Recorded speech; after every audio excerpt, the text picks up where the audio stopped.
When you need to build up your team to handle the growing chaos at work, use Indeed Sponsored Jobs. It gives your job post the boost it needs to be seen and helps reach people with the right skills, certifications, and more. Spend less time searching and more time actually interviewing candidates who check all your boxes. Listeners of this show will get a $75 sponsored job credit at Indeed.com/podcast. That's Indeed.com/podcast. Terms and conditions apply. Need a hiring hero? This is a job for Indeed Sponsored Jobs. Hay pueblos que no fueron destruidos por sus enemigos, sino por sus propias decisiones.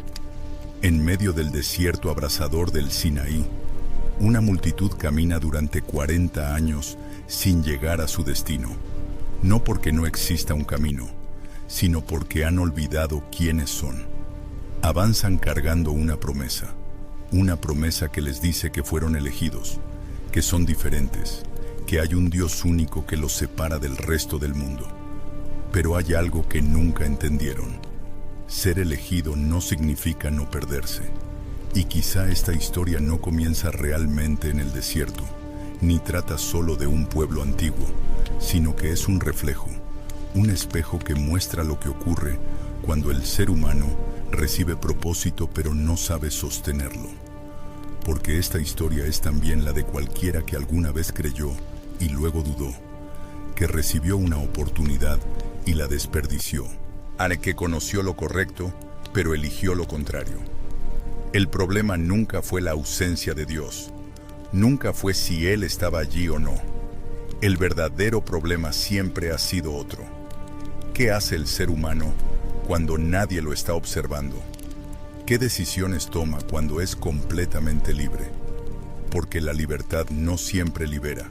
A veces revela lo que realmente somos cuando desaparecen las reglas, cuando se apaga la voz de la autoridad, cuando ya no hay castigo inmediato, y eso puede ser mucho más peligroso que cualquier enemigo externo. Lo que estás a punto de escuchar no es solo una historia de fe, ni de milagros, ni de promesas divinas. Es la historia de cómo un pueblo elegido aprendió demasiado tarde que perder el rumbo no empieza en los pies, sino en la mente, y que el mayor peligro nunca fue el desierto que los rodeaba, sino el vacío que llevaban dentro. Porque antes de que exista un pueblo perdido, siempre hubo un individuo que tomó una decisión. Todo comenzó con un hombre, no con un imperio, no con un ejército, no con poder, sino con una decisión que no tenía sentido lógico. Abraham no tenía mapas, no tenía garantías, no tenía pruebas de que aquella voz fuera real. Solo tenía algo mucho más incómodo, una certeza interna que no podía explicar. Y a veces, eso es lo más perturbador de todo, cuando sientes que debes avanzar, aunque no puedas justificar por qué. Se le pidió abandonar todo lo que definía su identidad, su tierra, su historia, su seguridad, todo aquello que le daba estabilidad. Y lo hizo, no porque estuviera seguro, sino porque decidió moverse incluso con miedo. Porque el verdadero inicio de cualquier transformación no ocurre cuando tienes claridad, sino cuando eliges avanzar a pesar de no tenerla. Y ahí es donde comienza la tensión más profunda del ser humano, entre la necesidad de control y la llamada hacia lo desconocido. Porque caminar sin certezas no es valentía pura. Es una batalla constante contra la mente, contra la duda que susurra cada paso. ¿Y si estás equivocado? ¿Y si lo pierdes todo? Y sin embargo, es precisamente en ese lugar incómodo, inestable, casi irracional, donde nace la fe auténtica. No como una emoción, sino como una decisión repetida una y otra vez en medio de la incertidumbre. La promesa que recibió Abraham no era inmediata, no era visible, no podía comprobarse. Era, en esencia, hay una apuesta a algo que él nunca llegaría a ver completo. Una descendencia tan numerosa como las estrellas. Y eso revela algo profundamente humano. Muchas de las decisiones más importantes de la vida no están diseñadas para nosotros, sino para algo que viene después. Isaac heredó esa promesa, pero no como una elección, sino como una carga silenciosa. No eligió el llamado, simplemente nació dentro de él. Y eso también ocurre en la vida. Hay cosas que cargamos sin haberlas pedido, identidades que heredamos, caminos que otros comenzaron antes que nosotros. Luego vino Jacob, y con él el conflicto se volvió interno, porque Jacob no solo luchó con un ser divino, luchó consigo mismo, con su miedo, con su engaño, con su necesidad de controlar lo incontrolable. Y esa lucha, que duró toda la noche, no fue un evento aislado.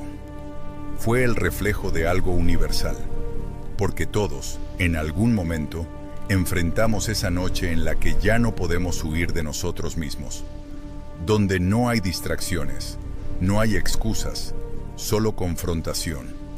Y de esa lucha salió con un nuevo nombre: Israel, el que lucha con Dios. Pero tal vez ese nombre no habla solo de una batalla espiritual, sino de una condición humana permanente, la de cuestionar, resistir, caer, levantarse y seguir adelante aún sin entenderlo todo. De sus hijos nacieron las 12 tribus, el inicio de una nación que aún no existía físicamente, pero que ya estaba marcada psicológicamente, elegida, pero inestable, guiada, pero contradictoria, bendecida, pero profundamente humana. Porque desde el principio esta historia nunca fue sobre perfección, sino sobre una tensión constante, incómoda y real, entre lo que el ser humano es y lo que siente que debería ser.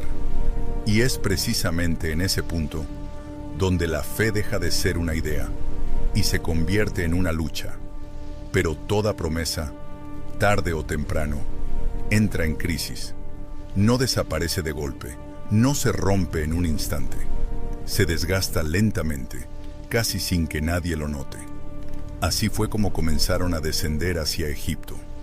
No huyendo de una guerra, no escapando de un enemigo, sino empujados por algo mucho más silencioso: la necesidad, el hambre, esa fuerza invisible que puede doblar incluso a los más firmes.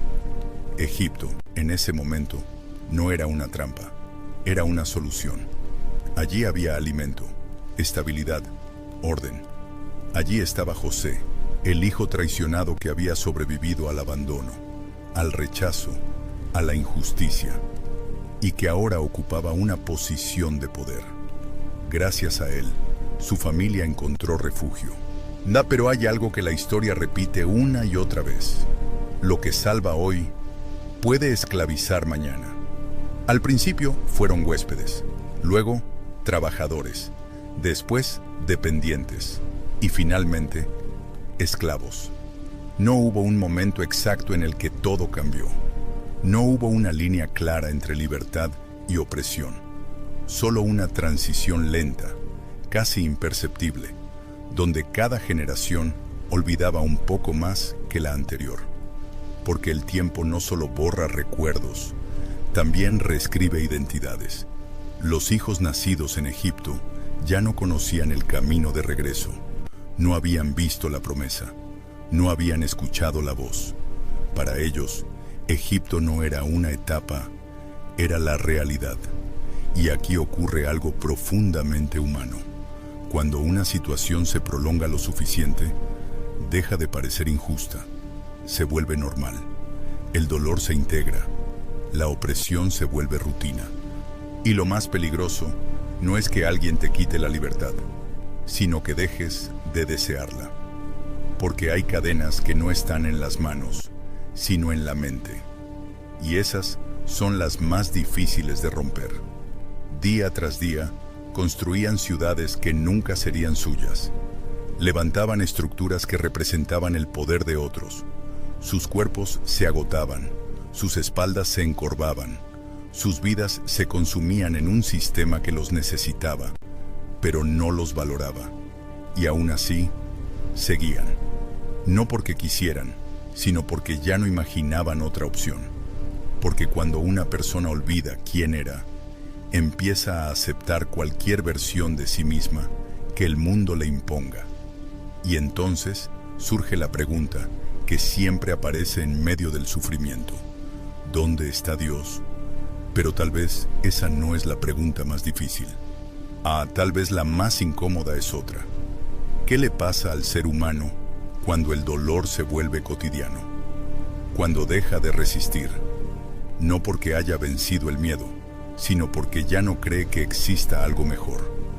Porque no todos los esclavos están encadenados, y no todos los que caminan libres realmente lo están por dentro. Y así, sin darse cuenta, el pueblo que alguna vez fue llamado elegido dejó de vivir como tal. No porque la promesa hubiera desaparecido, sino porque ellos dejaron de reconocerse dentro de ella. Y sin embargo, incluso en medio del olvido, algo permanece. No como un recuerdo claro, no como una certeza firme, sino como una inquietud. Una sensación difícil de explicar que aparece en los momentos más silenciosos. Esto no es todo. Esto no puede ser todo. Porque aunque una persona olvide quién es, hay algo dentro de ella que rara vez desaparece por completo. Y a veces, eso es suficiente para iniciar un cambio. Es en ese punto donde aparece Moisés. No como un héroe perfecto, sino como una contradicción viviente. Nació hebreo, pero creció como egipcio. Vivió entre privilegios, pero cargaba una identidad que no encajaba. Y cuando finalmente intentó actuar, cuando quiso intervenir, lo hizo mal, impulsivamente, y tuvo que huir, porque muchas veces el primer intento de hacer lo correcto fracasa, y ese fracaso no solo te detiene, te redefine. Moisés pasó años en el desierto, no liderando, no cambiando el mundo, sino cuidando ovejas. Un hombre que había crecido en un palacio, reducido a la soledad, al silencio, a una vida sin relevancia aparente. Y es aquí donde ocurre algo profundamente incómodo. El propósito no siempre llega cuando estás preparado, sino cuando has sido quebrado lo suficiente como para escuchar. La zarza ardiente no fue solo un milagro, fue una confrontación, una llamada directa a alguien que ya no se veía capaz. Moisés no respondió con valentía, respondió con excusas. No soy suficiente, no sé hablar. ¿Por qué yo? Y en eso, Moisés se parece más a cualquier ser humano que a un héroe. Porque cuando la responsabilidad es real, la reacción natural no es correr hacia ella, sino retroceder. Pero aún así, fue enviado. Y aquí aparece una de las verdades más difíciles de aceptar. Ser elegido no elimina tus miedos, simplemente te obliga a enfrentarlos. Moisés regresa a Egipto, no como príncipe, sino como mensajero, no con poder propio, sino con una voz que no es la suya. Y lo que sigue no es liberación inmediata, sino resistencia, confrontación, caos. Porque cuando un sistema está construido sobre la opresión, no se derrumba sin luchar. Las plagas no solo golpearon a Egipto, rompieron la ilusión de control. Mostraron que aquello que parecía estable podía desmoronarse en cualquier momento. Y finalmente, la salida llegó. El pueblo salió, caminó fuera de Egipto, atravesó el mar, dejó atrás la esclavitud. Pero aquí está la paradoja. Salir no es lo mismo que ser libre, porque puedes dejar un lugar y aún así llevarlo contigo. Puedes cruzar el mar y seguir pensando como esclavo. Puedes ser liberado externamente y permanecer atado internamente. Y ese sería el verdadero problema, porque el mayor obstáculo no estaba delante de ellos, estaba dentro. Y el desierto no iba a revelar el camino, iba a revelar quiénes eran realmente. Pero a veces, el momento de la liberación es también el comienzo de la caída. Y fue allí, en medio del desierto, donde ocurrió algo inesperado. No una derrota externa, no un ataque enemigo, sino una fractura interna. Porque cuando el ser humano finalmente obtiene libertad, lo primero que pierde no siempre es el camino, sino la estabilidad. El desierto no solo era un lugar físico, era un espacio psicológico, sin estructuras, sin sistemas, sin aquello que durante años les había dicho qué hacer, cuándo hacerlo y cómo sobrevivir. Y aunque habían sido liberados, no sabían qué hacer con esa libertad. Fue en ese vacío donde se les dio algo más grande que la liberación: dirección. En el monte Sinaí, en medio de truenos y fuego y una presencia que nadie podía ignorar, recibieron leyes. No solo reglas, sino identidad. Una forma de vivir, de pensar, de relacionarse. Algo que les decía quiénes eran, ahora que ya no eran esclavos. Porque la libertad sin dirección no es libertad, es caos. Pero aquí es donde la historia da un giro incómodo. Mientras Moisés estaba en la cima, mientras recibía aquello que debía transformar al pueblo, abajo algo comenzaba a romperse. El silencio se volvió insoportable, la espera interminable. Y en ese espacio apareció el miedo. No el miedo a un enemigo, sino el miedo a no tener control.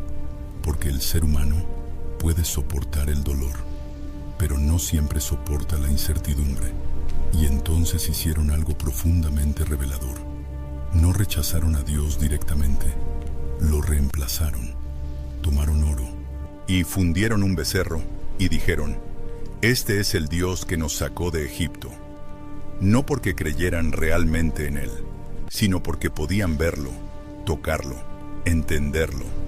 Porque a veces las personas no abandonan la verdad, solo la sustituyen por algo más cómodo. Y ahí está uno de los patrones más peligrosos del ser humano. Cuando la realidad se vuelve incómoda, crea una versión más fácil de aceptar. Moisés descendió, y lo que encontró no fue ignorancia, fue traición. No una caída por debilidad, sino una elección consciente de volver atrás, de aferrarse a algo familiar aunque fuera falso. Y su reacción no fue calma, no fue diplomática, fue ruptura. Las tablas se rompieron, porque lo que se había roto primero no era la ley, era la relación. Y lo que siguió fue duro, consecuencias, pérdida, dolor. Porque cada vez que el ser humano traiciona aquello que sabe que es correcto, algo dentro de él se fractura. Y esa fractura siempre tiene un precio. El desierto entonces dejó de ser solo un lugar de transición y se convirtió en un proceso. 40 años no para encontrar un destino, sino para transformar una mentalidad.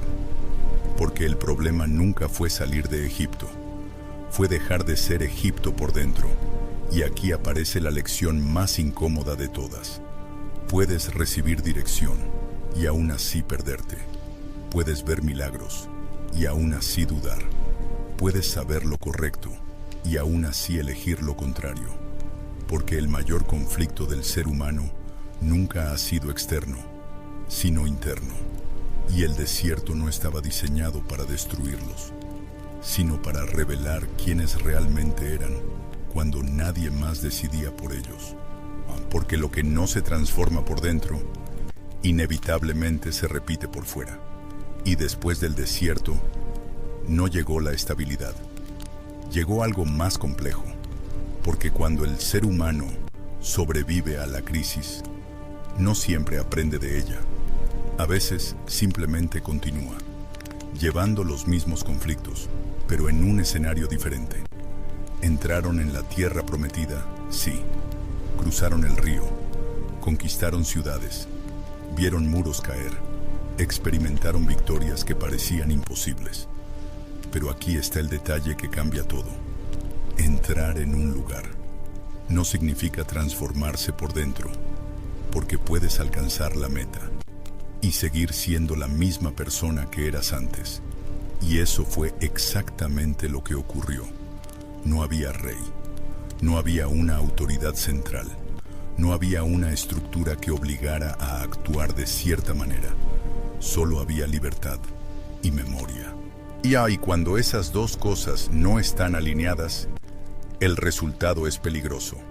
La historia lo resume con una frase que no es solo histórica, es psicológica. Cada uno hacía lo que le parecía correcto. Y eso, que suena a libertad absoluta, en realidad es el inicio del caos. Porque cuando cada persona define su propia verdad, la verdad deja de existir. Las tribus comenzaron a mezclarse con otros pueblos, adoptaron costumbres ajenas, integraron creencias que antes habían rechazado. No fue un rechazo directo, fue algo más sutil, una adaptación, una negociación interna, un pequeño compromiso que con el tiempo se volvió una transformación completa, porque el ser humano rara vez cae de golpe, cae poco a poco, hasta que ya no reconoce en qué momento dejó de ser quien era. Y entonces comenzó el ciclo. Y o abandonaban lo que sabían que era correcto. Y las consecuencias llegaban, sufrían, se quebraban, pedían ayuda y encontraban liberación. Pero una vez que todo mejoraba, volvían a empezar, una y otra vez, sin aprender realmente, sin cambiar en lo profundo. Porque cambiar externamente es fácil, pero cambiar internamente requiere algo que no todos están dispuestos a enfrentar. Y así surgieron los jueces, no como líderes perfectos, sino como respuestas temporales a un problema permanente.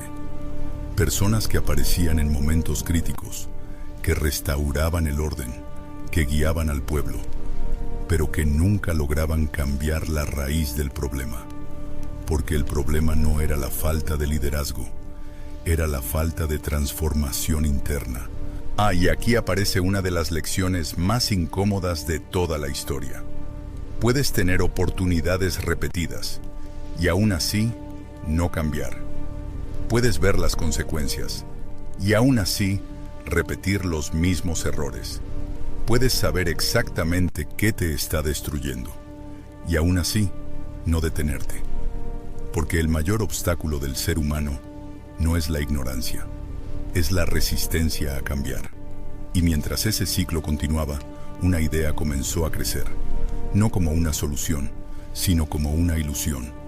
Necesitamos un rey, alguien que tome decisiones por nosotros, alguien que imponga orden, alguien que elimine el caos que nosotros mismos no supimos controlar. Pero ahí está la ironía. Querían un líder, no para transformarse, sino para no tener que hacerlo. Y ese deseo marcaría el inicio de la siguiente etapa. Porque cuando el ser humano insiste lo suficiente, termina enfrentando las consecuencias de su propio deseo. Y así comenzó todo, no con una revelación, sino con una petición. Queremos un rey. No porque no supieran lo que eso implicaba, sino porque estaban cansados de decidir por sí mismos. Porque asumir responsabilidad es pesado y obedecer es más fácil. Querían orden, querían seguridad, querían ser como las demás naciones. Y en ese deseo aparentemente lógico, había algo mucho más profundo. Estaban dispuestos a cambiar su identidad, con tal de sentirse más cómodos. Y entonces apareció Saúl. Alto, imponente, visible, exactamente el tipo de líder que el pueblo quería ver. Porque el ser humano no solo busca liderazgo, busca algo que pueda entender, medir, admirar desde afuera. Saúl fue elegido, pero no necesariamente preparado. Y eso es algo que se repite una y otra vez. Obtener una posición no significa estar listo para sostenerla. Al principio, todo funcionó. Victorias, unidad, dirección. Pero el problema nunca fue lo que Saúl hacía en público, sino lo que ocurría dentro de él en silencio. Porque el poder no crea debilidades, las revela. Y cuando el miedo empezó a crecer, cuando la presión aumentó, Saúl comenzó a hacer lo que muchas personas hacen cuando sienten que pierden el control. tomar decisiones impulsivas para sostener una imagen. Desobedeció, justificó, se aferró al poder, no porque fuera malvado, sino porque tenía miedo de perder lo que había recibido. Y ahí está uno de los puntos más incómodos de toda la historia. Muchas personas no fracasan porque no puedan. Fracasan porque no saben soltar. Y entonces aparece David, no como una figura imponente, no como alguien evidente, sino como alguien que no encajaba en el perfil esperado. Porque a veces, lo que realmente transforma una historia no es lo que parece fuerte, sino lo que es auténtico. David no comenzó como rey, comenzó en silencio, cuidando ovejas, invisible, irrelevante para el sistema. Y sin embargo, había algo diferente en él, no ausencia de miedo, sino una relación distinta con él. Porque cuando enfrentó a Goliat, no fue una batalla entre fuerza y debilidad, fue una batalla entre percepción y convicción. Todos veían un gigante imposible. David veía un problema que debía ser enfrentado. Y eso cambia todo. Porque lo que crees sobre una situación determina cómo actúas frente a ella. Pero incluso David no fue perfecto. Porque esta historia nunca se trata de héroes sin fallas. Ya se trata de personas reales, enfrentando poder real y mostrando lo que ocurre cuando lo hacen. David alcanzó lo que muchos consideran éxito: poder, reconocimiento, control. Y fue precisamente ahí donde falló. Porque el mayor peligro no es no tener poder, es tenerlo y creer que ya no hay consecuencias. Tomó lo que no le pertenecía, rompió lo que sabía que estaba mal, intentó ocultarlo. Best thing that's ever happened to you financially. Go. Easy. Sold my car on Carvana. Amazing offer. Really? I hit 200 on the scratcher. Did the scratcher come to your house and hand you a check? No. How many scratchers did you hit to get that? I hit a button on Carvana.com once. Okay, that's fair. It's like the lottery, except you always win. Not like the lottery at all, actually. Exactly. Inexplicably good. Offers worth bragging about. Sell your car today on Carvana. Pickup fees may apply. Hey, it's Ryan Reynolds here from Mint Mobile. Now, I was looking for fun ways to tell you that Mint's offer of unlimited premium wireless for $15 a month is back. So I thought it would be fun if we made $15 bills. But it turns out that's very illegal. So there goes my big idea for the commercial. Give it a try at mintmobile.com/switch. Upfront payment of $45 for 3 months, $90 for 6 months, or $180 for 12-month plan required. $15 per month equivalent. Taxes and fees extra. Initial plan term only. Greater than 50 gigabytes may slow when network is busy. See terms. Y cuando lo hizo, no solo cometió un error, inició una cadena. Porque cada decisión tiene un impacto. Pero algunas decisiones tienen un eco que no se detiene. Y así, lo que comenzó como un Reino Unido, fuerte, prometedor, empezó a fracturarse desde adentro, no por falta de recursos, no por falta de liderazgo, sino por algo mucho más difícil de enfrentar: la incapacidad del ser humano de mantenerse fiel, cuando ya ha conseguido lo que quería. Y aquí está la lección más incómoda de esta etapa. Puedes alcanzar el éxito y aún así destruirlo. Puedes tener claridad y aún así elegir mal. Puedes ser elegido y aún así perderte. Porque al final, el problema nunca fue la ausencia de dirección, sino lo que cada persona decide hacer cuando ya la tiene. Lo que se rompe por dentro, inevitablemente termina cayendo por fuera. Y lo que comenzó como un Reino Unido, no terminó como uno solo. Porque cuando los conflictos internos no se resuelven, no desaparecen, se dividen. Tras la muerte de Salomón, aquello que parecía sólido se fracturó. No de forma violenta al principio, sino como siempre ocurre, lentamente, inevitablemente. El reino se partió en dos: Israel al norte, Judá al sur. Dos identidades, dos direcciones, dos versiones de una misma historia, alejándose cada vez más. Pero el problema no era la división política, era algo más profundo. Porque dividir un territorio es fácil, Dividir una identidad es mucho más peligroso. Y fue ahí donde todo comenzó a deteriorarse de verdad. Los líderes cambiaban, las decisiones también, pero el patrón seguía siendo el mismo. Se alejaban, olvidaban, sustituían lo esencial por lo conveniente. No abandonaban completamente lo que sabían, lo mezclaban, adaptaban, justificaban, y así, poco a poco, lo que antes era claro, se volvió confuso. Porque el ser humano rara vez rompe con todo de golpe. Prefiere negociar, mantener una parte mientras compromete otra. Y ese equilibrio falso siempre termina inclinándose. Los profetas aparecieron, no como figuras admiradas, sino como voces incómodas.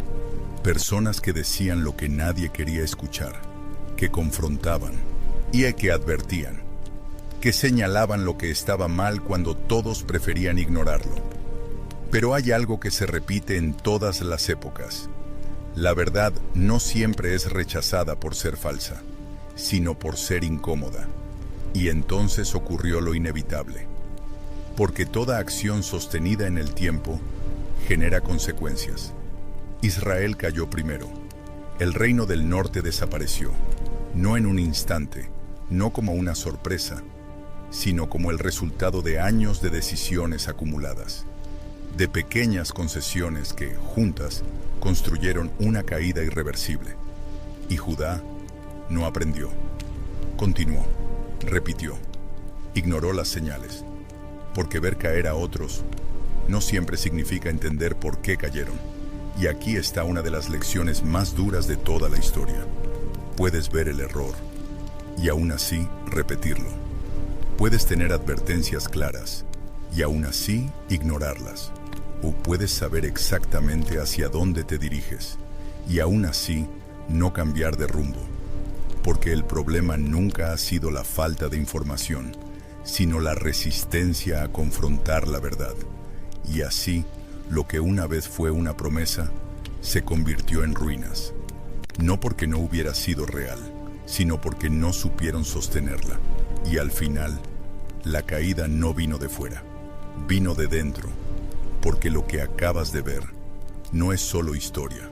Y al final, todo cayó, no en un instante, no como una tragedia repentina, sino como siempre ocurre, lentamente, inevitablemente. Lo que una vez fue una promesa, se convirtió en ruinas. Lo que comenzó con fe terminó en olvido. Lo que fue construido con propósito, se perdió por decisiones repetidas. Porque las caídas más profundas nunca son accidentales, son acumulaciones, pequeñas decisiones ignoradas. Hay pequeñas concesiones justificadas, pequeños desvíos que con el tiempo se vuelven irreversibles. Israel no fue destruido en un solo día. Fue destruido cada vez que eligió lo fácil sobre lo correcto, cada vez que sustituyó la verdad por comodidad, cada vez que recordó quién debía ser y decidió no serlo. Y ahí está la verdad más incómoda de toda esta historia. No fueron sus enemigos quienes los destruyeron, fueron ellos mismos. Pero esta historia nunca fue solo sobre ellos, porque cada persona en algún momento enfrenta su propio desierto, su propia libertad, sus propias decisiones. Cada persona tiene una promesa, una dirección, una versión de sí misma que podría llegar a ser, y también sus propias excusas, sus propios miedos, sus propias formas de perderse.